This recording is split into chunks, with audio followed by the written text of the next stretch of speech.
전능하사 천지를 만드신 하나님 아버지를 내가 믿사오며 그의 외아들 우리 주 예수 그리스도를 믿사오니 이는 성령으로 잉태하사 동정녀 마리에게 낳으시고 본디오 빌라도에게 고난을 받으사 십자가에 못 박혀 죽으시고 장사한 지 사흘 만에 죽은 자 가운데서 다시 살아나시며 하늘에 오르사 전능하신 하나님 우편에 앉아 계시다가 저리로서 산 자와 죽은 자를 심판하러 오시리라. 성령을 믿사오며 거룩한 공회와 성도가 서로 교통하는 것과 죄를 사하여 주시는 것과 몸이 다시 사는 것과 영원히 사는 것을 믿사옵나이다.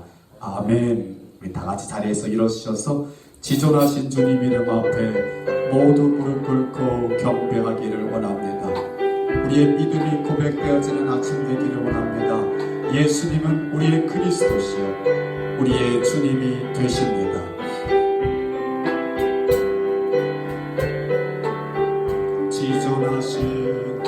지존하신 주님 이름 앞에 모두 무릎 꿇고 다 경배해.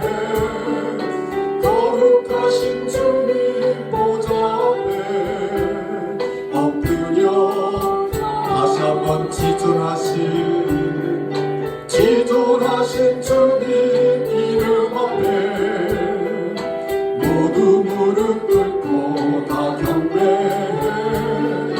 거룩하신 주님 보좌 앞에 엎드려져 예수는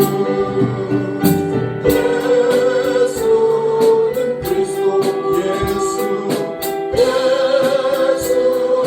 주 하나님의 영으로 예수는 그리스도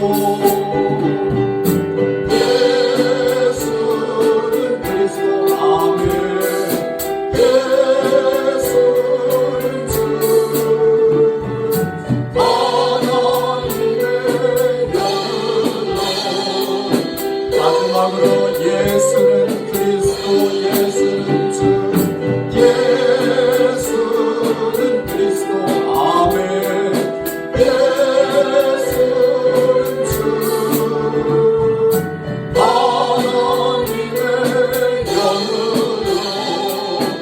영으로 경배드리리.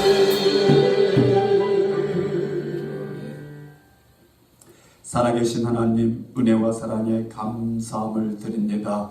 거룩한 주의 날 이 아침에 하나님의 백성들을 불러주셨습니다. 주님의 부르심을 받고 주님 앞에 나와 예배하는 하나님의 사람들 심령 가운데 하나님의 영으로 주의 성령으로 충만하게 하옵소서. 하나님이 받으시는 신령과 진정으로 예배하는 예배자들이 되게 하여 주옵시고 하나님을 기쁘시게 하는 예배가 되게 하옵소서. 우리 가운데 임하여 주옵시고 홀로 영광받아 주옵소서. 가정에서 예배하는 그 가정마다 심령마다 하나님의 보좌가 임하게 하시고 하나님이 받으시는 심령들이 되게 하옵소서. 예수님의 이름으로 기도하옵나이다. 아멘. 우리 다 같이 자리에 앉으셔서 찬양합니다. 우리에게 복을 주시길 원하시는 하나님의 약속이 있습니다. 그 말씀을 생각하며 하나님의 마음을 우리가 생각할 수 있는 이 아침 되기를 원합니다.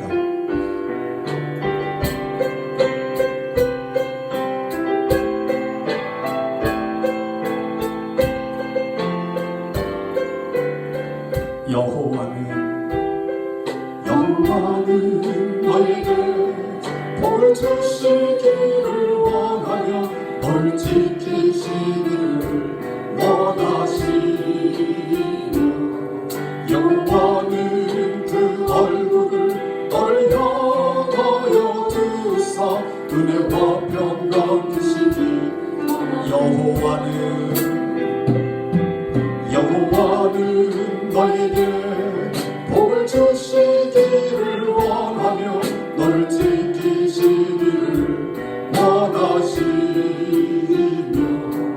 여호와는 그 얼굴을 널 향하여 두사 은혜와 평강 주시기 원하는 너를 너를 보배롭고 너를 보배롭고 존귀하게 여기시는 하나님이 내 삶 속에서 이 약속을 신실하게 이루시네. 땅에 기른 것으로 하늘에 지은 것으로 너를 복주시고 지키시는 하나님이 너의 영원 잘 되도록 은혜를 베푸시며 영광으로 너를 보배롭고 너를 보배롭고 존귀하게 여기시는 하나님. 아멘. 내 삶 속에서 이 약속을 신실하게 이루시리. 땅에 기른 것으로 하늘에 지은 것으로 너를 복주시고 지키시는 하나님. 너의 영원 잘 되도록 은혜 베푸시며 영광으로 땅에 기름진 것으로 땅에 기름 것으로 하늘에 지은 것으로 너를 복주시고 지키신 하나님. 너의 영원 잘 되도록 은혜 베푸시며 영광으로 인도하시네. 아멘. 하나님 주시는 복 중에 가장 큰 복은 우리의 영혼이 잘 되는 복입니다. 세상에서 내가 방황할 때 내가 주님을 몰랐습니다. 그러나 주님을 만난 이후 내 영혼 구원받고 이제 내 마음이 바뀌었습니다. 나의 남은 일생 주를 위해 살겠습니다. 내 영혼을 축복하여 주옵소서.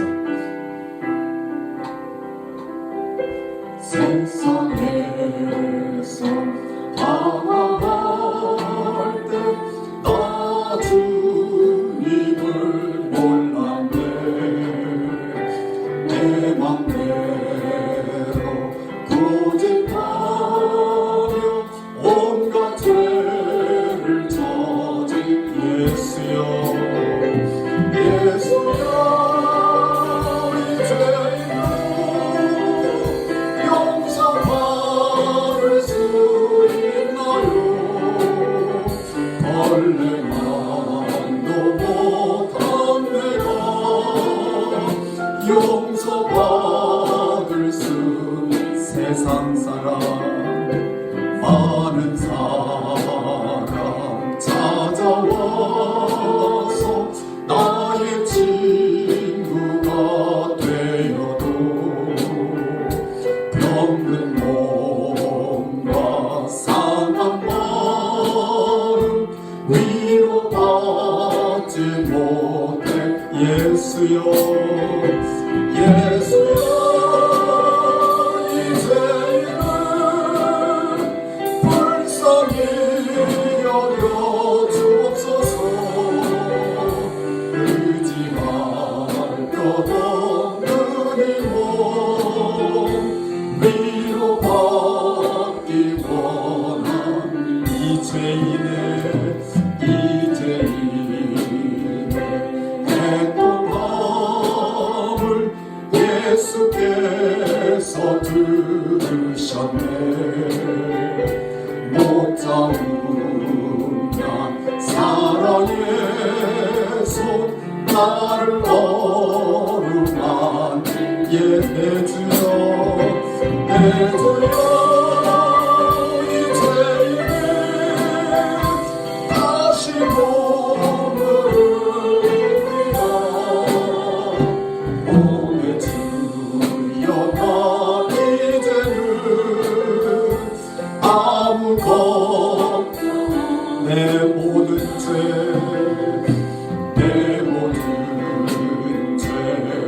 무거운 짐 이제 모두 다 벗었네. 우리 주님 예수께서 나와 함께 계신 내 주여 내 주여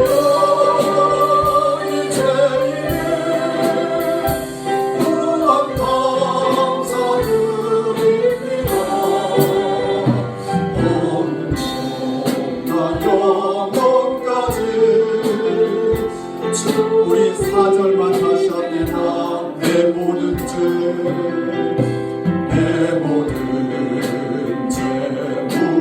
무거운 짐 이제 모두 다 아멘.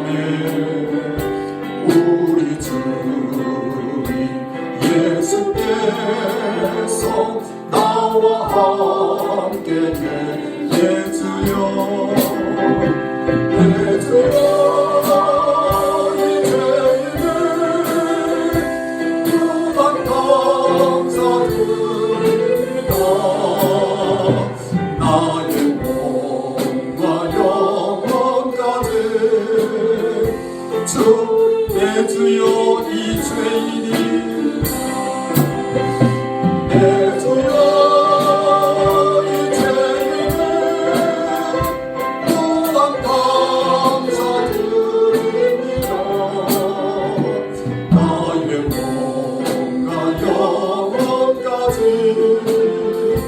주를 위해 바칩니다.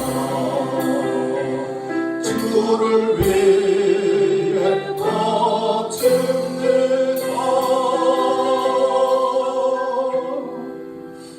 아멘. 우리 주의 은혜 감사하며 우리가 그날이 올 날을 우리가 기대하며 소망하며 살기를 원합니다. 도적같이 임하는 그날을 사모하며 주의 말씀대로 살기를 원합니다. 그날이 도적같이 이를 줄 너희는 모르느냐.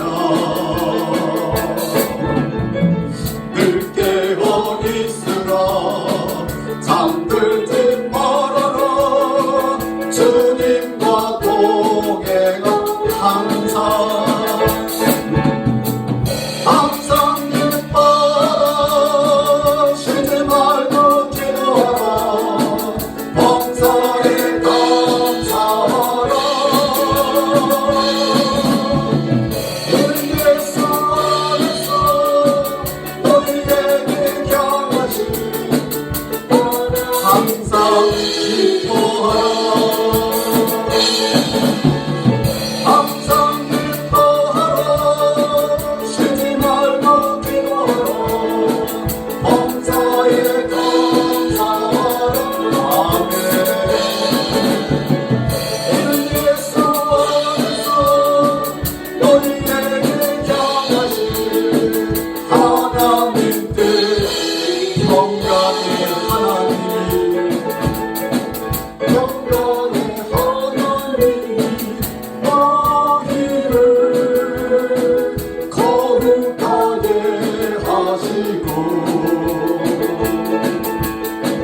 온몸과 영혼이 주 오실 그날에 그 먹기워 항상 기뻐하라.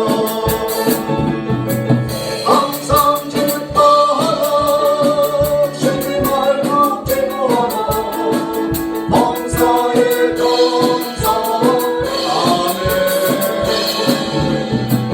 이는 예수 안에서 너희에게 향하신 하나님 뜻 항상 기뻐하라. 항상 기뻐하라. 쉬지 말고 기도하라. 범사에 감사하라. 아멘. 이는 예수 안에서 너희에게 향하신 마지막으로 항상 기뻐하라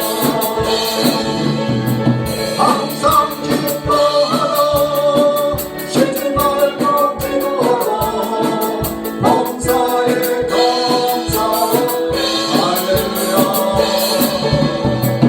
이는 예수 안에서 너희에게 향하신 하나님 뜻이니라 할렐루야 아멘. 그날을 오기까지 우리는 마라나타의 신앙으로 살아가기를 원합니다. 예수님 말씀하셨습니다. 다시 오마라고 말씀하셨습니다. 우리 예수를 믿는 저와 여러분에게는 이 소망이 있습니다. 주님 어서 오시옵소서. 마라나타 마라나타.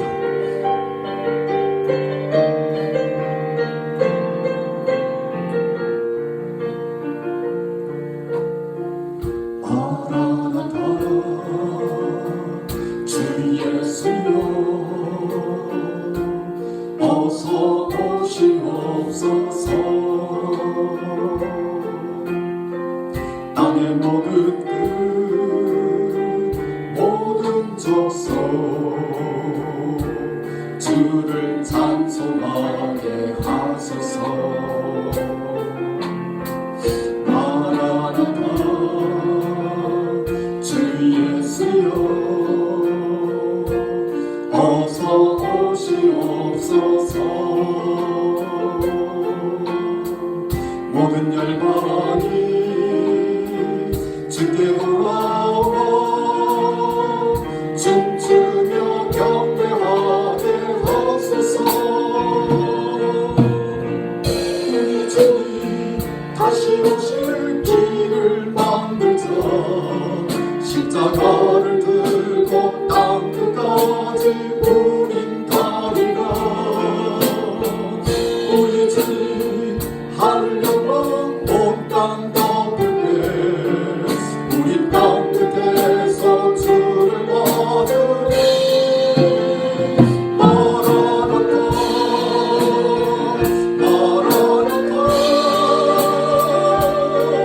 아멘. 주 예수여 오시옵소서. 마라나타 마라나타 아멘. 주 예수여 우리 주님 다시 오실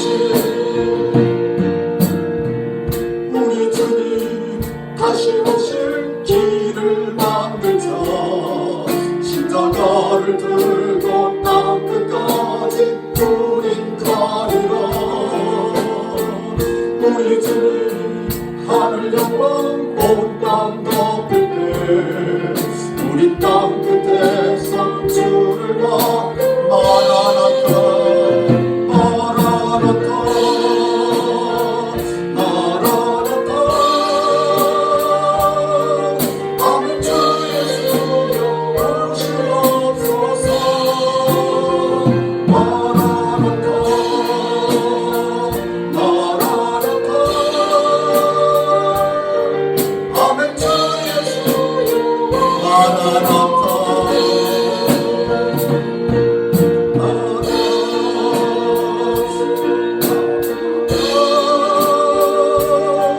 아멘. 주 예수여 오시옵소서. 마라나타 마라나타 아멘. 주 예수여 오시옵소서.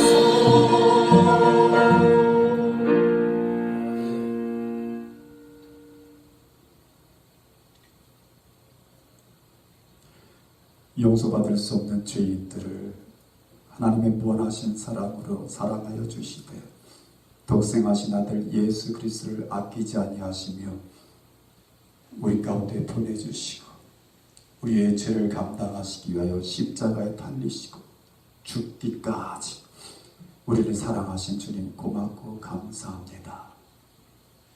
우리가 그 예수 그리스도 보혈로 인하여 구원받고 새 사람이 되었습니다. 하나님의 자녀가 되었습니다.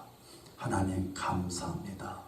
주님을 모를 때에는 세상의 뜻대로 세상의 흐름대로 살았지만 이제 주님을 알고 주님을 나의 그리스도로 주님으로 고백하며 살 때에 이제 말씀대로 살겠습니다. 말씀대로 살 수 있도록 하나님 성령으로 우리 가운데 임하여 주시고 충만하게 하사 주님의 말씀대로 순종하며 살아갈 수 있는, 그래야 하나님의 약속을 이루는 삶을 살 수 있도록 하나님 축복하여 주옵소서. 하나님의 은혜를 사모하며 주님 앞에 나와 예배는 심령들을 받아주시고 저들이 드리는 예배를 통하여 영광 받아주실 뿐만 아니라 저들이 주님 앞에 내려놓는 모든 마음과 생각과 하나님을 향하여 드리는 기도 제목들을 받아주시옵시고 하늘의 은혜로 채워 주옵소서.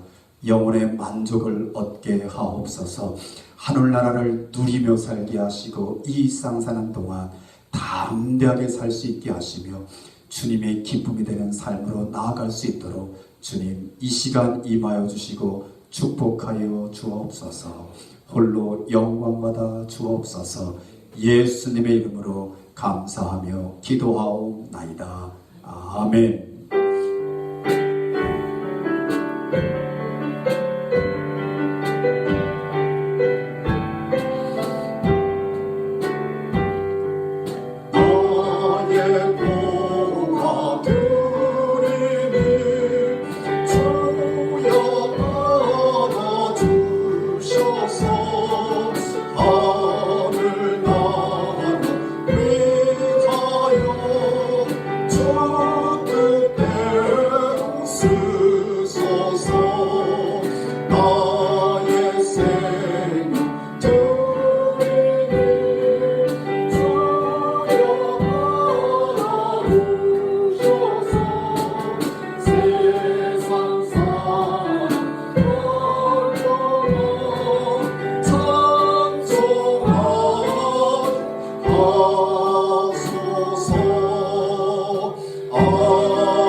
드려진 예물을 위하여 우리 감사와 축복기도 올려드립니다. 좋으신 아버지 하나님 고맙고 감사합니다. 하나님께 감사한 것은 저희들 주님 앞에 나오게 하신 것도 감사한데 저희들에게 믿음 주시고 감사한 마음 주셔서 또 말씀을 기억하게 하셔서 주님 앞에 나올 때 빈손으로 나오지 않게 하시고 예물을 준비하고 기쁜 마음으로 주님 앞에 드리게 하시니 고맙고 감사합니다. 예배를 드리는 그 마음 주님을 향하여 주님 사랑합니다. 주님은 나의 그리스도이며 나의 주님이 되십니다라는 그 고백을 주님 함께 연락하여 주시고 여호와의 약속이 하나님의 약속이 저들의 삶 가운데 이루어지게 하셔서 하나님이 지키시며 인도하시며 주님 땅에 기름진 것과 주님 하늘에 신령한 것으로 채워주시는 복된 삶이 될 수 있도록 은혜를 베풀어 주옵소서. 믿음을 가지고 주의 것을 구별한 그 신령들 가운데 믿음의 믿음을 더하셔서 믿음대로 되는 삶을 살아갈 수 있도록 주님 축복하여 주옵소서. 감사 예물로 주님 앞에 드린 그 마음 가운데 이루어진 감사로 이루어진 하나님의 나라 빼앗기지 않고 살 수 있도록 도와주시옵시고 어떠한 형편과 상황 속에서도 감사할 수 있는 넉넉함이 있는 심령이 될 수 있도록 주님 채워주시고 특별히 여호와 이레 하나님으로 형통케 하여 주옵소서. 적은 예물이지만 선교에 동참하고자 주님 앞에 드린 귀한 성길들도 있습니다. 하나님 아버지 주님 앞에 옥합을 깨뜨린 아버지 그 여인의 행함을 주님 아버지 복음이 증거되는 곳마다 기억되게 하려고 하신 말씀처럼 주님 앞에 귀한 예물 드린 그 신령들마다 하나님 나라의 귀한 일꾼들로 기억되게 하시고 쓰임받을 수 있도록 주님 저들의 믿음을 더하여 주시고 저들의 삶을 축복하여 주시고 주의 나라를 위하여 쓰임받을 수 있도록 주님 세워주시고 사용하여 주옵소서. 가정에서 예배하는 귀한 신앙들 가운데도 주님 앞에 드리고자 하는 마음 갖게 하여 주셔서 진정한 신령으로 예배하는 예배자가 되게 하시고 하나님이 하늘문을 여시고 부어주시는 은혜와 축복이 충만한 가정들 될 수 있도록 은혜 베풀어 주옵소서. 예배와 예물 받으시기에 합당하신 예수 그리스도를 받들어 감사하며 축복하며 기도하옵나이다. 아멘. God is good all the time. 할렐루야. 아멘. 팬데믹 가운데 우리는 또 무더위를 맞이하고 있습니다. 참 이런 가운데서도 God is good이라고 말할 수 있겠는가? 근데요, 말할 수 없겠다 하시는 분은 오늘 집에 돌아가시면 세계는 지금이라는 뉴스가 있습니다. 세계는 지금, 여러분 동영상에 유튜브에 세계는 지금 딱 치면 아마 뜰 텐데 그 뉴스는 세계 소식만 전하는 뉴스예요. 한국 뉴스인데 세계 소식만 전하는데요. 이 팬데믹 가운데 있는데 사실 우리가 살고 있지 않지만 이 미국에도 포틀랜드 지역 아시죠? 포틀랜드, 오레곤 거기는 지금 계속해서 데모가 일어나고 있죠. 이 트럼프가 명령해서 공권력이 투입돼가지고 계속 이제 유혈 폭동이 일어나고 있어요. 많은 사상자가 일어나고 있고 미국은 그렇다지만 중국은 홍수가 일어났는데 지금 장맛비가 2달째 내리고 있는데 이게 한 달 더 내린대요. 한 달을 더 오게 되는데 지금 수재민이 몇 명이 나왔냐면 4,500만 명의 수재민이래요. 그러니까 대한민국 인구의 거의 90%에 달하는 인구가 수재민이라. 이 여러분 상상을 초월하는 거예요. 그 다음에 제가 지금 좀 아까 언급했던 인도에는 팬데믹 가운데 메뚜기 떼들이 와가지고는 정말 이러지도 못하고 있는 가운데 이렇게 관공서에서 도와주려고 사람들이 이렇게 나오는데도요, 사람들을 이렇게 오지 말라고 그런대요. 아, 이건 일본 소식이군요. 일본도 또 홍수 때문에 관광지가 아주 싹 쓸어 나갔대요. 여름 대목을 보려고 관광 산업을 딱 일으켜놨는데 홍수 때문에 이렇게 싹 쓸어 나갔대요. 그래서 진흙으로 다 동네가 덮인 거예요. 이걸 치워야 되는데 장비가 있어야 되는데 이 나라에서 이 장비를 또는 이렇게 자원봉사자들이 장비를 지원해줘서 도와줘야 되는데 이 코로나 때문에 주민들이 코로나 두려워서 오지 말라고 그러는데요. 이게 지금 온 세상이 지금 말로 표현할 수 없는 어려움 가운데 지금 처해 있습니다. 그거 생각하니까 제가 그 뉴스를 접하면서 그냥 제가 이렇게 되는 것은 하나님 그냥 감사하네요 소리가 절로 나오더라고요. 여러분 우리 팬데믹 가운데도 이렇게 조용하고 또 이렇게 아름답고 시원한 성전에서 예배드릴 수 있는 건 하나님의 큰 은혜와 축복인 줄 믿습니다. 특별히 제가 교제하는 모사님들하고 가끔 일주일에 한 번씩은 만나서 교제를 하는데 저희 교회는 지금까지 예배가 한 번도 멈춘 적이 없습니다 라고 이렇게 우리는 이렇게 계속 예배 드렸습니다 했더니요, 목사님들이 다 놀라는 거예요. 정말요 목사님? 목사님 교회는 예배를 한 번도 쉰 적이 없어요? 그러면서 너무 놀라는 거예요. 그러더니 그분들이 그렇게 말하는 거예요. 아, 그런 교회가요 힘을 얻더라고요. 그런 교회가요 부흥하더라고요. 왜 여러분들은 아멘 안 하세요? 아, 외국 사람들은 그렇게 보는데 왜 여기 앉아 계신 분들은 그런 믿음 없어요? 우리 그런 믿음 지킨 거 아닙니까? 하나님 코로나19이 아니라 코로나 무엇이 됐든지 간에 우리는 하나님 앞에 예배를 멈출 수 없습니다. 할렐루야. 모든 걸 하나님이 주관하시는 줄 믿습니다. 전염병 주관이 아니라 내 살고 죽는 걸 하나님이 주관하시는데 내 생명의 주관이 되시는 하나님을 예배하는 것을 멈출 수가 없습니다 하고 우리 그 믿음으로 나왔잖아요. 지금까지 그 믿음이 아니었던 분들은 바꾸세요 빨리. 우리 그 믿음으로 하나님께 나가는 거예요. 할렐루야. 그때 우리 하나님께서 지켜주시고 인도해 주신다. 아멘. 혹 우리가 이 어려움 가운데 생명을 잃는 일이 있다 할지언정 우리는 이미 예수 그리스도와 함께 누리고 있는 하나님 나라를 우리는 영원히 누릴 것이다. 영생을 우리는 소유하고 살잖아요. 할렐루야. 그래서 반석교회가요 이 팬데믹 가운데서 가장 행복한 교회예요. 믿으시면 아멘. 하나님의 눈동자가 머무는 재단이 반석교회예요. 여러분 얼마나 대단하세요. 여러분 교회 나올 때 아휴 남들은 안 나오는데 내가 꼭 교회 가야 돼. 이런 마음으로 나오지 마시고요. 제가 오늘 아침에 이렇게 농담 삼아 얘기했습니다만, 저도 예배 나오면 우리 박미숙 권사님이 저한테 총을 쏘잖아요. 이마에다가 총을 딱. 그런데요, 갑자기 그런 마음이 들었어요. 두렵고 떨리더라고요. 총을 맞는 마음이 두렵고 떨리더라고요. 만약에 박미숙 권사님이 열이 높습니다. 목사님 집에 가셔야 됩니다. 저 집에 가야 돼요. 그런데 목사님 정상입니다. 딱 그러니까요. 마음이 얼마나 기쁜지 몰라요. 우리가 하나님께 나아갈 때 사실 두렵고 떨린 마음으로 나가야 되거든요. 아멘. 하나님이 내가 너를 받을 수 없어. 그러면 우리 하나님 앞에 나갈 수 없거든요.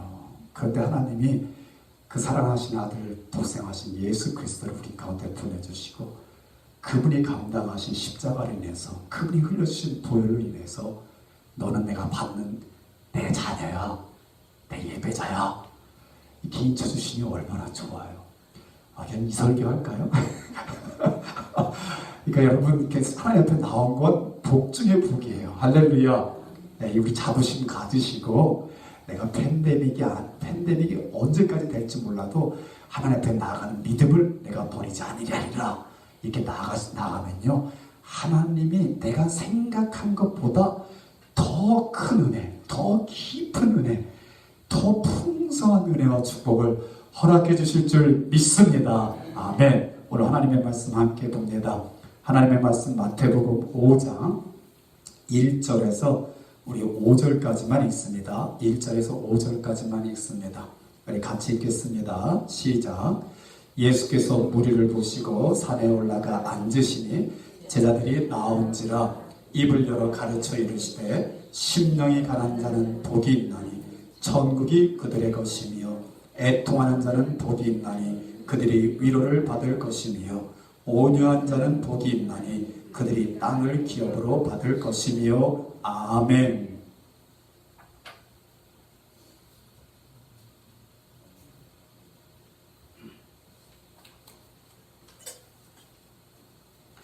부족한 종이 하나님 말씀 증거할 때 하나님께 주시는 은혜가 저와 여러분의 신앙 가운데 또 삶 가운데 있기를 주의 이름으로 축원드립니다. 요즘 대한민국에는 국회에서 대정부 질문이라는 그 일이 일어나고 벌어지고 있습니다. 1년에 제가 알기로는 2차례 아니면 1차례 지금 헷갈렸는데요. 국회의원들이 나라의 장관들을 국회로 불러서 그동안 나라가 행한 일들에 대해서 질문하고 잘못한 것은 꾸짖고 또 이런 방향으로 나아라라고 이렇게 하는 국회에서 벌어지고 있는 일들입니다. 저도 어제 뉴스 한 토막을 이렇게 봤는데요. 참 가관이다. 그런 느낌을 받았습니다. 여러분도 아마 그 국회에서 일종의 청문회 같은 게 일어나는 걸 보신 분들은 압니다. 질문하는 국회의원들이 있었고, 질문하는 국회의원들은 어떤 마음이냐면 국민들이 뽑아준 대표다. 그러니까 내가 국민을 대신해서 지금 장관들한테, 위정자들한테 질문하고 있다. 그래서 아주 자세들이 아주 도도합니다. 국민의 지금 질문이다 하면서 지금 질문합니다. 반면에 대답을 하는 장관, 국무총리와 장관들은요, 이 국민의 세금으로 월급을 받는 일종의 노동자거든요. 한마디로 말하면 일꾼이란 말이죠. 그러니까 이 일을 잘못했다고 꾸짖으면 할 말이 없는 거예요. 그러니까 어떻게든지 하여튼 그 질문들을 그러니까 모면하고 넘어가려고 몸을 자세를 낮추고 있는 그런 모습들을 보게 됩니다. 그런데 우스운 것은 질문하는 그 사람이나 국회의원이잖아요. 그런 질문 받는 장관이나 총리들도 사실은 전에 국회의원들이었어요. 그러니까 다 국회의원들 같은 그냥 신분들이거든요. 근데 한쪽은 막 물어뜯는 개처럼 그냥 막 따지고 한쪽은 깨갱하고 그거를 또 아주 그냥 부드러운 말로 이렇게 대답하려고 애쓰는 모습을 이렇게 보면서 야, 사람이 저렇게 달라지는구나. 자리가 사람을 만드는구나. 아마 이 장관들도요, 자기들이 야당 국회의원이었을 때는 장관들을 향해서 그냥 막 사납게 대들었을 텐데 자기가 이제 장관이 됐으니까 대답을 하는데 아주 온순하게 대답을 하면서 딱 극명하게 두 인격이 비교되더라고요. 여러분, TV 프로그램 중에 제가 또 하나 즐겨본 게 있습니다. 세상에 나쁜 개는 없다. 여러분 혹시 보신 분 계셔요? 세상에 나쁜 개는 없다. 제가 개 얘기를 하는데 이 강형욱이라는 조련사가 있습니다. 정말 대단해요. 저도 개인적으로는 개한테 트라우마가 있어가지고 개를 좀 두려워하고 있는데요. 이 강형욱 조련사라는 사람은요, 어떤 개를 보든지 두려워하지 않는 거예요. 정말 대단하더라고요. 근데 거기에 출연하는 개들이 주로 어떤 개들이냐면 사나운 개, 주인도 물어버리는 개, 손님들이 뿐만 아니라 근처에 있는 개들도 무조건 짖어버리는 개. 그래서 아웃 오브 컨트롤하는 개들을 주인들이 데리고 나옵니다. 그럼 이 강형욱 조련사가 그 개들을 훈련시키는데요. 훈련을 잠깐 시키면요, 그 개들이 순한 개, 주인의 말에 순종하는 개, 또는 누가 되든지 다가가가지고 꼬리를 흔드는 개로 바뀌어버리는 거예요. 똑같은 개인데 조련사에 의해서 몇 가지 훈련을 하니까요, 그렇게 변하는 거예요. 그래서요, 이 조련사는 그렇게 말합니다. 세상에 나쁜 개는 없습니다. 나쁜 개가 아니라 훈련되지 않은 겁니다. 이렇게 말하는 거예요.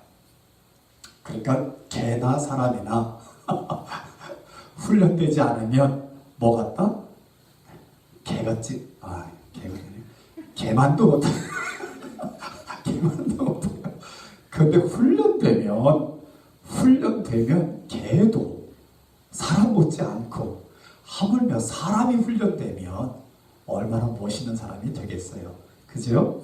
그래서 여러분, 이 반려견, 우리가 보통 반려견 그러는데, 이 강형욱 조련사가 반려견의 정의를 이렇게 말합니다. 반려견이란 인생을 함께하는 존재이지 사람들의 놀이개는 아닙니다. 그죠? 보통 우리가 개를 키우면 자기가 데리고 노는 놀이기감을 생각한단 말이에요. 좋을 때는 막 그냥 사랑해주고, 기분 나쁠 때는 뻥쳐고 이러니까 개도 지 맘대로 가는 거예요. 그러니까 개가 엉망이 된단 말이죠. 근데 정말 반려견이면 그 개가 자기와 인생을 같이 하는 존재다라고 생각하고 그 개를 편안하게 만들어 주라는 거예요. 그게 훈련의 첫 번째 골이에요. 그럴 때 개가 주인의 말을 듣고, 마음의 불안함을, 개가 짖는 것은 불안해서 짖는 거래요. 그러니까 불안함이 해소되면서 마음이 편안해지면 다들 반갑게 맞이하고 꼬리 흔들고 친화적인 개가 된대요. 그래서 저는 이 개에서 교훈을 얻었습니다. 개가 그러할진데 우리 인생은 어떠할까? 우리 하나님께서요, 저와 여러분을 만드신 목적이 뭘까요? 저와 여러분을 하나님이 로봇처럼 만들어가지고 하나님이 그냥 이렇게 해 하면 아무런 적이 없이 그냥 로봇처럼 행동하는 그런 존재로 만든 우리 인생이 아니라, 하나님은 우리를 하나님과 함께하는 존재로 만드신 거예요. 믿으시면 아멘. 그래서 하나님이 우리 마음 가운데 뭐를 제거해 주시냐면 불안함을 제거해 주시는 거예요. 불안함을 제거해 주셔가지고 우리 인생들이요, 여러분 살면서 한번 보세요. 우리가 자녀들한테 막 화를 내고 있습니다. 지금 왜 화를 내죠? 불안해서. 왜? 우리 자녀가 저기 살다가 뭐가 되라고. 그죠? 이게 찾아오는 거예요, 우리 인생 가운데. 그게 찾아오니까 자녀들이 하는 행동이 다 마음에 안 들어가지고 막 화를 내게 돼 있는 거죠. 우리 살면서 또 왜 우리가 불안해지고, 남편한테 또 우리는 또 이웃 사람들한테 왜 화를 내고 분노합니까? 이 불안 때문에 그런 거예요. 두려워서. 잡을 놓칠까봐, 건강을 잃어버릴까봐, 내가 가진 거 다 잃어버릴까봐, 뭔 불안하고 염려가 우리 마음 가운데 들어오니까 우리가 다, 우리 영혼이, 우리 근육도 긴장하면 수축된대요. 이 수축된 긴장된 근육 가지고 운동 잘못하면 근육이 끊어져요. 마찬가지 우리 영혼도 세상의 두려움과 염려 가운데 영혼이 바짝 긴장하고 있어가지고요, 우리가 원치 않는 이 인생을 살아가는 게 우리의 모습이라는 거죠. 그래서 하나님께서는요, 우리를 만드셨을 뿐만 아니라 우리에게 예수 그리스도를 이 땅에 보내주셔서 우리 마음에 있는 그 불안의 요소들을 예수님께서 다 이렇게 지워주시는 거예요. 할렐루야. 아멘. 그러면 이 두려움이 어떻게 지워질까? 어떻게 지워질까? 이 두려움은요, 죄에서 비롯되는 거예요. 죄에서.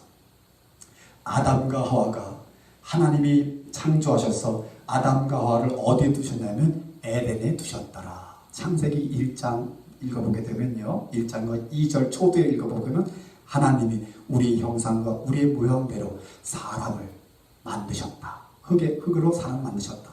그 코에 생기를 불어넣으시니 생명이 되었더라. 그리고 하나님이 모든 만물을 지으신 후에 특별히 에덴을 지으시고 그곳에 사람을 두시며 거기서 살게 하셨더라. 거기에 있는 아담과 하와는요, 두려움이 없었어요. 두려움이 없으니까, 염려가 없으니까 하나님과 교제가 이루어지는 거예요. 그리고 하나님의 음성을 듣는 거예요. 그리고 하나님을 기뻐하는 거예요. 그리고 하나님도 보시기에 심히 좋았더라. 너무 좋은 거예요. 그럼 이 개념이 신학에 오게 되면 천국이에요. 킹덤 오브 갓. 하나님의 나라예요. 하나님의 나라가 그런 나라예요. 믿으시면 아멘. 그런데 우리 그 사이에 뭐가 우리 가운데 찾아왔죠? 죄가 찾아온 거죠. 악한 마귀가 하와의 심령 가운데 하나님의 말씀에 대한 의심을 갖게 하고 말씀을 왜곡해서 말씀을 거역하게 함으로 죄를 범하고 그 남편까지도 죄에 동참하게 하고 죄로 인해서 그들의 마음속에 뭐가 찾아왔어요? 수치심이 찾아오고 또 뭐로 발전했어요? 하나님의 낯을 피하는, 왜? 두려워서. 그게 인간의 모습이라는 거죠. 그래서 여러분, 예수님께서 우리가 잃어버린 행복을 다시 찾을 수 있도록 우리에게 말씀하시는 말씀이 마태복음 5장에 팔복이라고 하는 너희는 행복하여라 하고 행복을 찾아주시는 말씀이에요. 할렐루야. 우리 잃어버린 행복을 찾는 저와 여러분 되기를 주의 이름으로 축원합니다. 그러면서 예수님이 제일 처음에 뭐라고 말씀하셨죠? 심령이 가난한 자는 복이 있나니. 여러분, 심령이 가난한 게 뭐예요? 내 마음이 내 죄를 깨닫는 거예요. 내 죄를 깨닫는 거. 그래서 내 죄로 인해서 내가 무너지는 것을 경험하는 거예요. 그래서 제가 그런 말씀을 드렸죠. 영혼의 파산이다. 그치? 완전 뱅크럽신데 내 영혼의 파산이에요. 하나님, 나는 불가능합니다. 나는 이제 망했습니다. 그런 하나님 앞에서 무너지는 경험을 하는 거예요. 그럴 때 그 가난한 심령이 되는 거예요. 그 가난한 심령에 하나님이 소망을 주십니다. 그 가난한 심령이 하나님 앞에 나아가서 하는 행동이 뭐죠? 애통하는 거예요. 울며 부르짖는 거예요. 하나님, 나 어쩌면 좋습니까? 이 내 죄로 인하여, 내 연약함으로 인하여, 내가 원치 않는 이 모습으로 인해서 내가 어쩌면 좋습니까? 하고 하나님 앞에 마구 부르짖는 거예요. 마구 부르짖을 때 하나님께서 뭘 주신다? 우리에게 위로를 주신다. 할렐루야. 그래서 여러분, 이 세상의 사람은요, 두 부류로 나눌 수 있대요.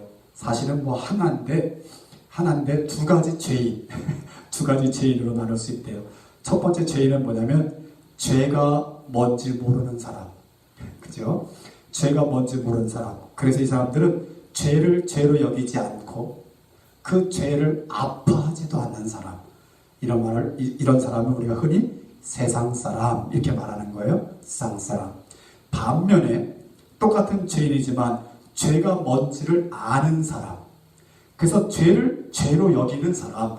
그래서 그 죄를 아파하는 사람. 이런 사람은 주님께서 받아주신 그리스도의 사람 이렇게 말하는 거예요. 할렐루야. 그래서 죄가 뭔지 모르고 쌍 가운데 있는 사람들은 그대로 그 죄 가운데 영원히 죽고 말지만 죄가 뭔지를 알고 내가 할 수 없음을 알고 주님 앞에 나와 울고 통곡하며 주의 은혜를 사모하는 자들은 주님께서 의롭게 보시는 거예요. 할렐루야. 그러니까 저와 여러분도 똑같은 죄인이에요. 그죠? 똑같은 죄인인데도 불구하고 우리에게 뭐가 있어요? 주님의 은혜가 있어요. 주님의 은혜가 있어서 하나님의 백성들에게 하신 약속이 오늘 우리에게도 유효한 거예요. 여호와는 너에게 복을 주시기를 원하시며 은혜와 평강 주시기를 원하신다라는 그 하나님의 말씀, 약속의 말씀이 오늘날 저와 여러분에게도 유효하게 살아있는 말씀이 되는 줄 믿습니다. 아멘. 그러나 제가 뭔지도 모르고 죄를 여기지도 아니하고 죄로 인하여 아파하지도 않는 그 사람들에게는 하나님의 약속이 그들에게 여기까지만 하겠습니다. 네, 그건 여러분들이 이제 판단하시고요. 우리는 하나님의 약속을 받은 하나님의 사람들인 줄 믿으시기를 주의 이름으로 축원합니다. 아멘. 그래요. 그래서 이제 하나님 앞에 울 만큼 운 사람, 이제 더 이상 울래도 눈물이 없는 사람, 나오지 않는 사람, 그런 사람들 마음 가운데 찾아오는 마음이 뭐냐면 평안한 마음이에요. 평안한 마음. 제가 말씀드렸죠. 울다 끝에 가면 어떻게 되냐면요, 사람 마음이 이제 다 편안해져요. 그럼 뭐냐면 세상에 뭐 잡이라든지 건강이라든지 재물이라든지 친구 관계라든지 이 모든 것, 그동안 나에게 염려를 주고 또 때로는 두렵게 했던 모든 것들이요, 아무런 더 이상 나한테 힘을 발휘하지 못하고요, 괜찮아, 나에게는 하나님만 있으면 돼, 이런 사람이 되는 거예요. 이런 사람이 될 때 그 심령이 어떻게 질까요? 온유해지는 거예요. 여러분, 사람이 온유하게 태어났을까요? 우리 태어난 성품이 온유할까요? 내가 볼 땐 절대 안 해요. 사도 바울은요, 성령의 열매 가운데 온유가 있다라고 말씀하고 있어요. 그 9가지 열매 중에 8번째에서 온유라고 말씀하고 있어요. 이 얘기 뭐냐면 우리의 심령이 온유할 수가 없어요. 그런데 우리의 심령에 성령이 들어오셔서 성령이 주장하시고 성령이 컨트롤하시면 그 안에서 어떠한 성품이 나온다? 내가 갖지 않은 온유한 성품이 나오게 되어 있다. 믿으시면 아멘. 사실 이 온유 이 부분이 팔복 중에서도 제가 가장 어렵게 넘어가는 말씀이에요. 여러분들은 어떠세요? 여러분들 다 온유하시죠? 제가 존경하는 목사님이 한 분 있는데, 제 국민학교 동창이에요. 권준 목사라고 시애틀에서 목회를 하고 있는 목사인데, 제가 이 친구를 만나보니까 참 온유하더라고요. 성품이 굉장히 온유해서 내가 봐도 목사 같아. 그래서 제가 어떤 마음이 들었냐면, 내가 목회를 하지 말고 그냥 이 친구 교회에 와서 그냥 협동 목회를 해서 이 친구를 도와줬으면 좋겠다, 이런 마음이 들 정도로 그 권준 목사 마음이 온유하더라고요. 근데 이 권준 목사가 자기 아내한테 물어봤대요. 여보, 내가 온유한 사람이야? 라고 물어봤대요. 그랬더니 아내 다를까 이 사모가 그럼요. 당신은요, 이 세상에서 가장 온유한 사람이에요. 남에게만.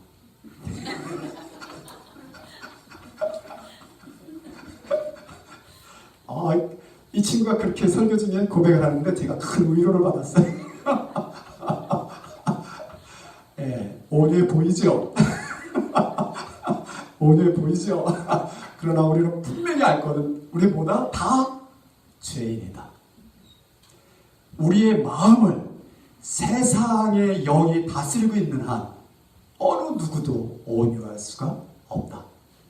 그런데 하나님의 영이 다스릴 때 그가 갖지 않았던, 사람으로 가질 수 없는 온유한 마음이 나오게 되어 있다는 얘기죠. 그래서 그 온유한 마음을 가진 사람들이 보니까 땅을 기업으로 얻더라, 예수님이 말씀하시는 거예요. 그래서 온유한 사람은 행복하다. 하나님이 저들에게 복을 주시니 저들이 땅을 기업으로 누리더라. 예수님이 말씀하시면서 너희들도 온유한 자가 되라 라고 말씀하시는 거예요. 성경이 말하고 있는, 증거하고 있는 온유한 사람은 몇 사람, 한번 예를 한번 찾아보겠습니다. 죄송합니다.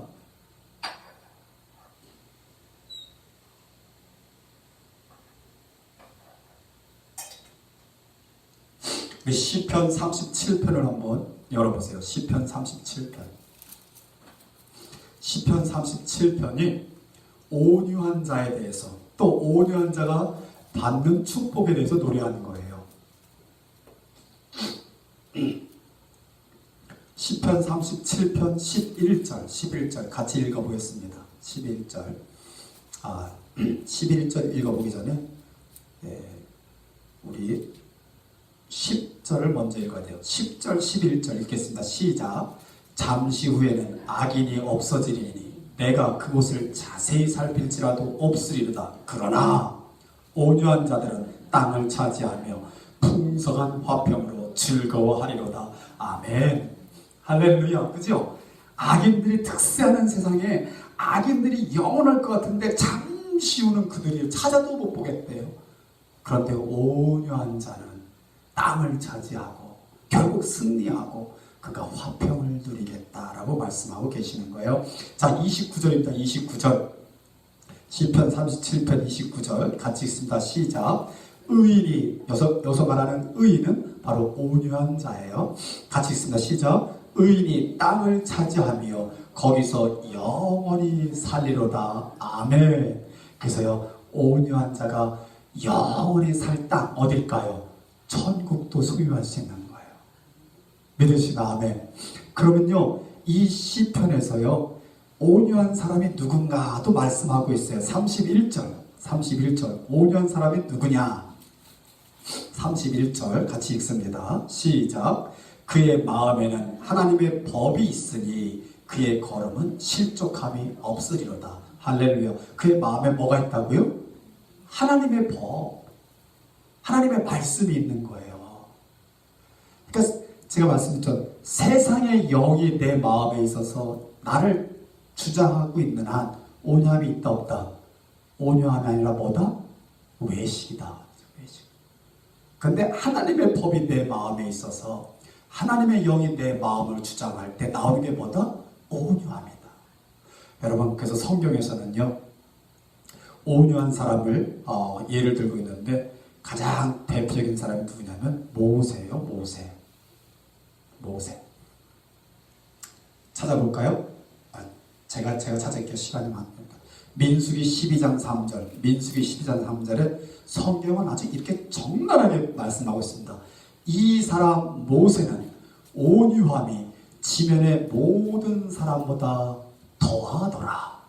이게 무슨 말이에요? 모세가 온유한 사람인데 이 세상의 어떤 사람보다 온유함이 크더라. 이렇게 말하고 있어요. 근데 이 말씀, 민수기 12장 3절에 있는 말씀 바로 앞에 어떤 일이 벌어지냐면 모세를 거역하는 그의 누나와 형이 있는 거예요. 아론과 미리암이 모세한테 대항하는 거예요. 아니, 하나님이 너한테만 얘기하냐? 우리한테는 얘기 못하냐? 그러면서 모세를 거역하고 모세를 무시하는 거예요. 그것도 백성들 앞에서. 여러분 같으면 어떡하겠어요? 우리가 온유함을 잘 지키다가도 언제 무너져요? 누가 나를 무시할 때.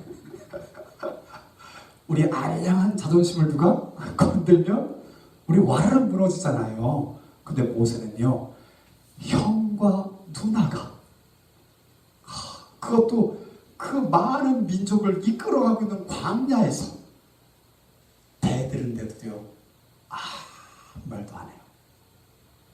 그냥 침묵하는 거예요. 이 모세의 침묵에 설교 제목이 되네요. 모세의 침묵. 이 침묵 속에 많은 게 있어요. 많은 게. 그래서 제가 이 설교를 이렇게 설교문은 썼습니다만 그런 거 있어요. 설교문은 쓰면서도 마음은 딴 데가 있는 거. 제가 모세의 마음을 가만히 살펴봤어요. 모세의 마음을. 자, 모세가 이스라엘 백성들을 끌고 광야로 갈 때 나이가 몇 살이라고요? 나이가 81살 내지 82살. 그죠? 왜? 40년 애굽에 살다가 광야로 가서 40년을 목동으로 살다가 하나님의 부르심 받고 돌아왔잖아요. 그래서 바로하고 옥신각신 하다가 드디어 6월절에 이스라엘 백성들을 끌고 나왔잖아요. 그러니까 한 1, 2년. 그럼 81, 2살이에요. 한두 살의 인생을 가만히 되돌아봅니다. 그의 젊은 날의 40년의 생활을요, 외롭게 살았어요. 아무도 없는 들판에서 말 못하는 짐승들과 살았어요. 이해되셔요? 어떤 사람이 애굽에서, 그 휘황찬란한 애굽에서 왕 후계자였던 사람이 사람이 없는 광야에 그 거친 들판에서 말 못하는 짐승들과 지낸 세월이 40년이에요. 여러분, 그 속이 어땠을까요? 우리 생각할 수 있잖아요. 그죠? 그 인생이 어땠을까? 제가 볼 때는요, 아마 모세도 몇 번 뒤집어졌을 거예요. 아마 하나님한테 그랬을까? 하나님 언제까지? 하나님 언제까지? 근데 내년이 되니까 또 그죠? 생활이 변하지 않는 거예요. 몇 년을? 40년을. 그럼 저 어느 단계 돌아갈까요? 모든 걸 체념하는 거죠. 그래서 그렇게 갈 겁니다. 내 인생 하나님 손에 달렸습니다. 제가 볼 때 모세가 그 광야 생활 40년 동안에 깨달은 것 같아요. 그래서 다시 누구를 만났어요? 형제를 만납니다. 미리암하고 아론. 형과 누나를 만나요. 그 마음이 어떨까요? 눈물 나도록 고마워. 좋을 거 아니겠어요? 그러니까 형제가 자기한테 어게인스트 하더라도요, 그 어게인스트 하는 마음이 개화지는 게 아니라 그가 인생을 겪는 동안에 배운 그 하나님의 자기의 마음을 다스리시는 것을 깨달은 그 바가 깊어가지고는요, 그냥 참는 거예요. 그냥 참는 거예요. 여러분 한번 잘 생각해 보세요. 온유함을 여러분 우리가 어린 아이한테 기대할 수 있을까요? 아니면 어른들한테서 기대할 수 있을까요? 어린 애들한테 온유함을 기대할 수 있어요? 아니죠. 사도 바울도 그러셨거든요. 그래서 너희가 언제까지 어린아이 같이 있을 거냐? 이제는 장성한 사람 같이 믿음의 분량을 키워라 했어요. 어린아이 특징이 뭐예요? 바로 그들 자기 기분대로, 자기 감정대로, 자기 기호대로. 그렇죠? 교회 안에서도 마찬가지란 말이죠. 자기 뜻대로, 이게 어린아이의 심정이란 말이에요. 근데 이제 장성한 사람이 되면 이제 하나님이 인생을 다스려 가시는 그것을 배우는 거죠. 깨닫는 거죠. 하나님이 인생을 다스려 가시는 가장 좋은 도구가 뭐다? 세월이에요, 세월. 제일 처음에는요, 저도 제가 목사가 되고 보니까 깨닫는 게 너무 많아요. 그래서 제가 국회의원들 보니까 자리가 사람을 만드는구나 라고 했듯이 이 목사님들도요, 목사가 되고 나서부터 온유해지려고 아주 애를 씁니다. 애를 써요. 왜냐하면 사도 바울이 디도 누구예요? 다 목사들이거든요. 사도 바울이 키운 목사들이거든요. 그들에게 주는 말씀 중에 아주 강력하게 주는 말씀이 온유함으로 다스려라. 온유함으로 다스려라. 왜? 모세처럼. 그러니까 모세가요, 그 형과 누나의 대항까지도 인내냅니다. 온유한 마음을 갖습니다. 그러면서 이분이 어디까지 나아가냐면, 이제 이스라엘 백성들이요, 모세가 기도하는 동안에 형 아론을 중심으로 해가지고 금을 모아가지고 금송아지를 만듭니다. 뭘 만든 거죠? 우상을 만든 거예요. 그러면서 이 우상, 이 금송아지가 너희를 인도하는 하나님이다. 그러니까 이 금송아지를 섬기면서 우리가 어디로 돌아가자? 애굽으로 돌아가자. 여러분, 하나님의 부르심 받고 인도하는 이 모세가 그것을 봤을 때 어땠을까요? 기가 막힌 거죠. 그러니까 하나님이요, 그렇게 말씀하신다. 내가 이 백성을 광야에서 다 멸하리라. 그러니까 모세가요, 깜짝 놀랍니다. 그리고 하나님께 나가 기도합니다. 하나님, 어찌된 말씀입니까? 저들이 금송아지를 만들어 하나님 앞에 죄를 범했습니다. 그렇지만이에요. 저들을 용서하여 주옵소서. 저들을 멸하시려면 차라리 나를 하나님이 지으신 책에서 내 이름을 지워주옵소서. 목숨 걸고 그 백성들의 용서를 간구한 거예요. 하나님이 받으시는 온유한 마음이에요. 온유한 마음. 그래서 모세가 그가 얻은 게 뭐냐면요, 이스라엘이라는 백성을 얻었고요, 이스라엘이 가나안에 들어가 얻은 하나님의 나라, 하나님의 땅, 가나안 땅을 얻게 된 거예요. 온 광야에서 그 종 모세가 온유하지 않았으면 아마 이스라엘 역사는 달라졌을 거란 말이죠. 그런데 오늘처럼 하나님이 온유한 사람 모세를 통해서 하나님의 역사를 이루어 가셨다는 얘기죠. 저는 말씀을 묵상하다가 성경의 또 다른 한 인물의 온유함을 제가 봤어요. 네, 저는 아브라함이에요. 아브라함. 이제 모세는 민족의 지도자 그러면 스케일이 너무 크니까 왠지 우리한테는 좀 안 와닿잖아요. 그럼 이제 아브라함은 가정에서의 온유함을 보였어요. 가정에서의.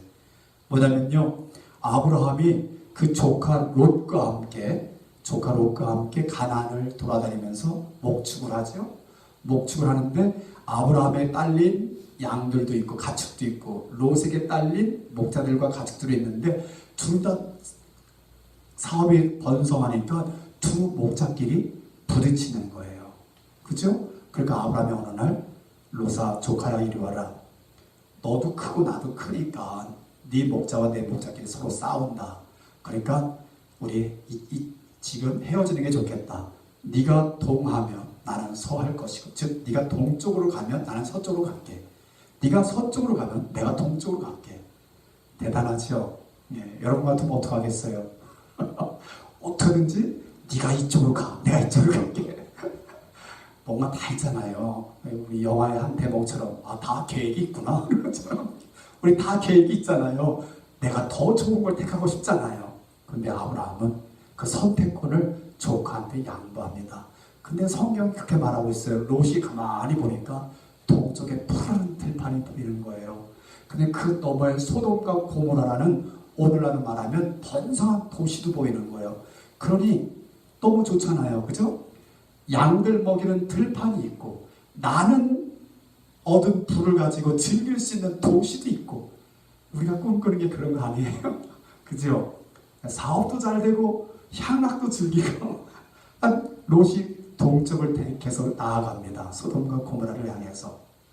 아브라함은 서쪽을 향해 갑니다. 서쪽을 향해 보니까요, 벌판밖에 안 보여요. 광야밖에 안 보여요. 근데 하나님의 말씀이 임합니다. 네가 동서남북을 쳐다보라. 이곳을 내가 다 너와 내 자손에게 주리라. 그러니까 아브라함은요, 눈에 보이는 걸 쫓아가는 게 아니라 하나님의 말씀을 쫓아갑니다. 다른 인생을 사는 거예요. 근데요, 이 창세기 13장이 14장으로 넘어가면서 그 지역에 큰 전쟁이 일어납니다. 큰 전쟁이 일어나면서 소돔과 고모라의 왕, 옛날에는 다 도시국가였거든요. 그러니까 그 소돔과 고모라 성의 왕이 인질로 잡힙니다. 그리고 모든 재물을 다 뺏깁니다. 그럼 아브라함한테 어떤 소식이 전하냐면 그의 조카 롯도 잡혀갔다. 그의 처와 자녀들도 잡혀갔고 모든 재물이 다 빼앗겼다라는 소식이 접합니다. 그러니까 아브라함이 어떻게 행동하죠? 여러분 같으면 어떡할까요? 에휴, 그놈 눈에 보이는 거 쫓아가더니 잘 됐다. 그런 마음, 우리 반석계는 그런 분들은 한 분도 안 계셔요. 네. 근데 인간의 마음속에 그만큼씩 자리하고 있잖아요. 왜? 남의 비극은 내 희극이다. 근데 아브라함은요, 그 소식 접하자마자 자기한테 딸린 식솔들 가운데 318명을 모집합니다. 318명. 굉장히 많은 사람들이죠. 이 사람들을 말에 태워가지고요, 일종의 특공대를 조직해가지고 5 왕이 연합한 세력, 이거 막강한 세력이죠. 이 개인이 상대할 수 없는 세력인 거예요. 5 성의 왕들이 지금 전쟁을 일으켰는데 그를 향해서 쫓아갑니다. 그리고 대항하여 싸웁니다. 이겼을까요? 졌을까요? 하나님이 이기게 하셔요. 이기게 하셔가지고요, 롯과 그의 재물들을 도로 얻었더라 라고 성경은 기록하고 있어요. 멋지죠? 예, 자기랑 떠난 조카인데도 불구하고 가족을 살리려는 그 마음 가운데 이제 아브라함이 전쟁을 이기고 돌아옵니다. 돌아오니까요, 소돔 왕이 먼저 말합니다. 소돔 왕이 어떻게 나를 살려준 것도 고마운데 내 재물을 다 나한테 줄 수 있냐.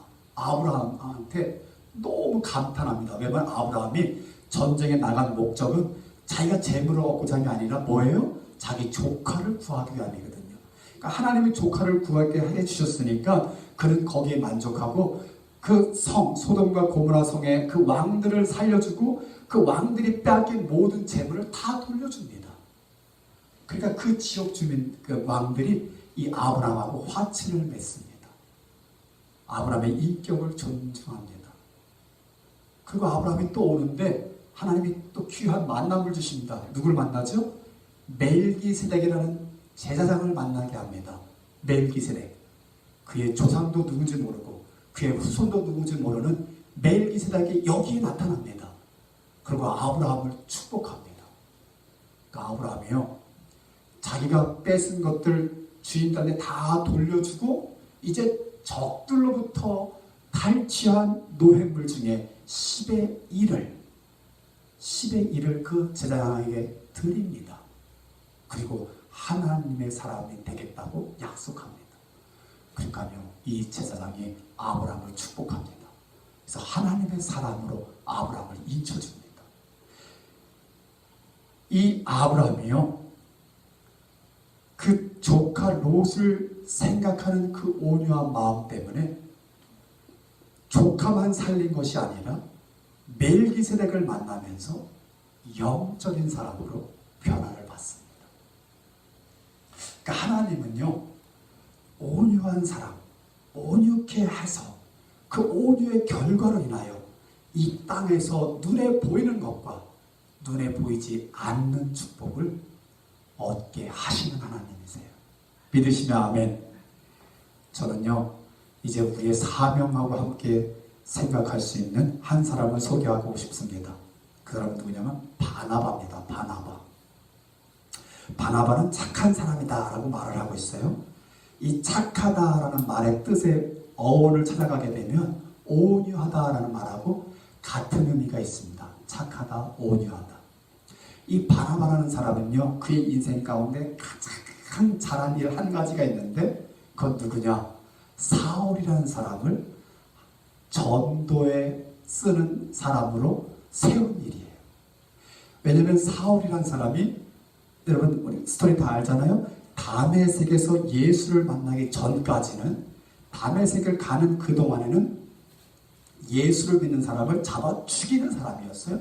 근데 다메섹, 이 시리아로 들어가서 다메섹이라는 그 시리아의 수도죠. 거기 가서 예수 믿는 사람을 잡아 죽이겠다고 가다가 예수를 만납니다. 사람이 180도 달라집니다.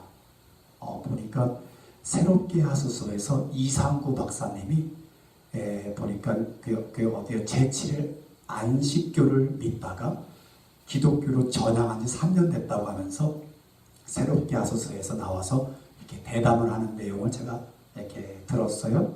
이렇게 봤어요. 너무 값진 고백을 하더라고요.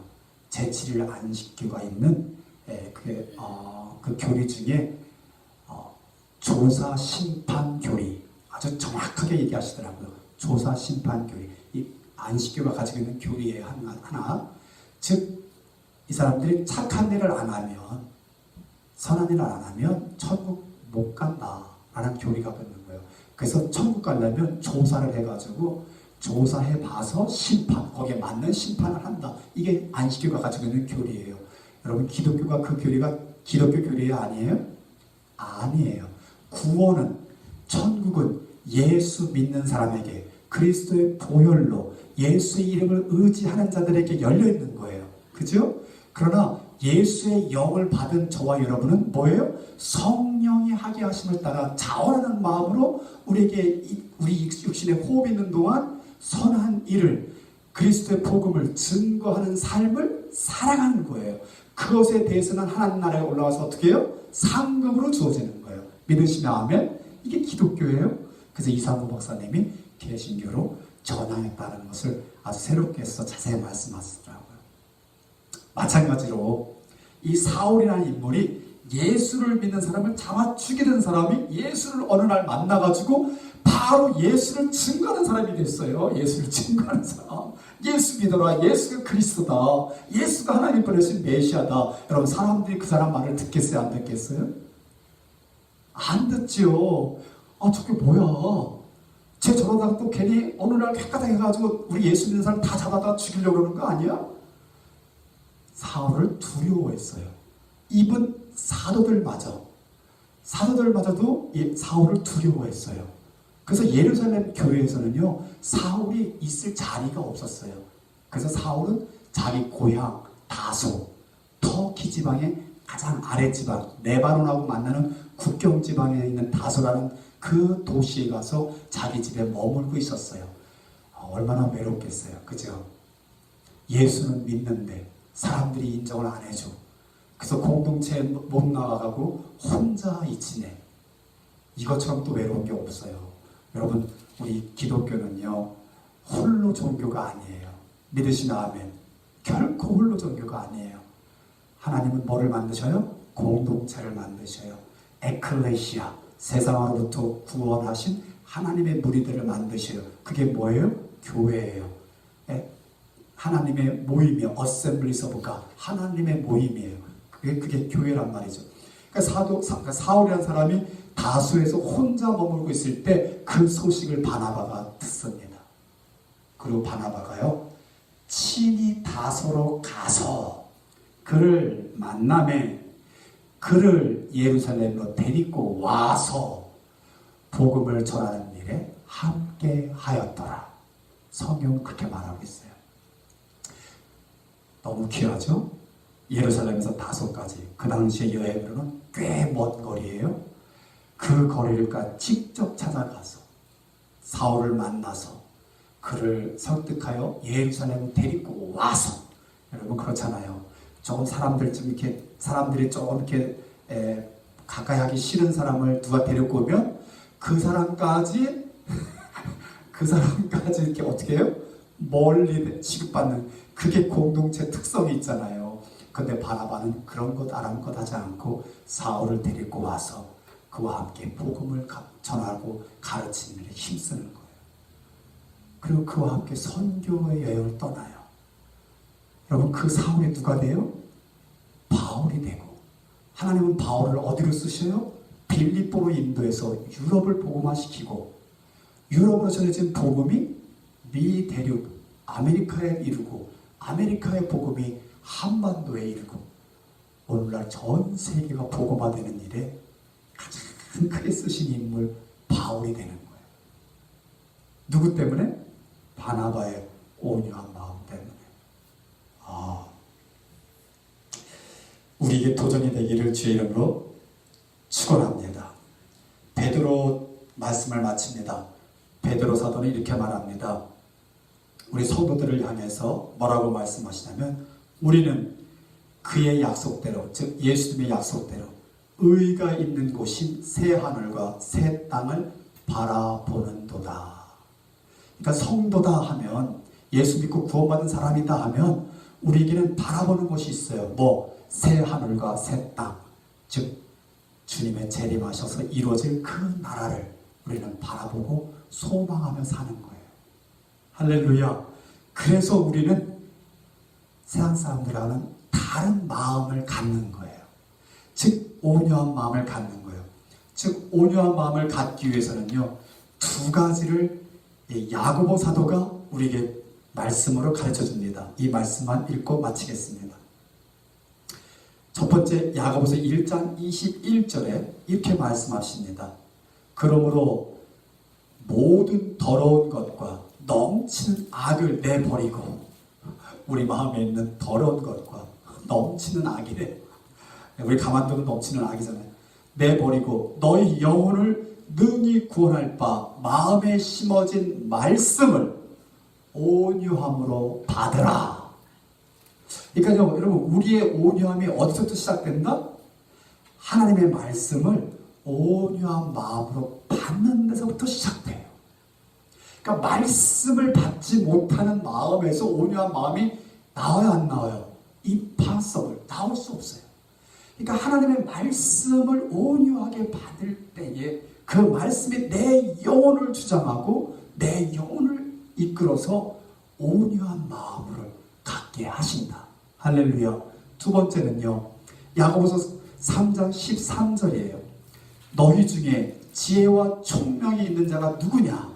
그는 선행으로 말미암아 지혜의 온유함으로 그 행함을 보일지니라. 아멘. 자, 크리스찬이라면 마땅히 선한 행위를 해라는 얘기예요. 선한 행위를 하되 선행을 하되 지혜의 온유함으로 그 선행을 나타내라. 그러니까 여러분, 우리 크리스찬으로서 이거 마땅한 거야 그래서 옳은 말을 했는데 그 말 때문에 상처받는 사람들이 너무 많은 거죠. 이건 마땅한 거야 하고 하는 행동 때문에 너무나 많은 사람들이 교회를 떠나는 거죠. 그죠? 예. 그래서 요즘 한국에도 어떤 목사님이 하도 막 설쳐돼가지고는 내가 볼 때 젊은이들이 다 교회를 떠날 것 같아요. 예, 여러분, 지혜의 온유한 마음으로 하라. 온유한 마음으로 착한 일도 하라는 거예요. 믿으시면 아멘. 마치 바나바처럼, 마치 아브라함처럼, 마치 모세처럼, 더 나아가 예수님처럼. 예수님 뭐라고 말씀하시죠? 내 마음은 온유하고 겸손하니 너는 내게 와서 배우라. 그러면 내 마음에 쉼을 얻으리라. 우리 주님께 배워서 내가 갖지 못한 성품이지만 성령께서 주시는 마음 가지고 온유한 마음과 온유한 선한 행위를 가지고 우리 하나님 나라를 세워갈 수 있는, 또 가정을 세워갈 수 있는 저와 여러분 모두가 될 수 있기를 주의 이름으로 축원합니다. 아멘.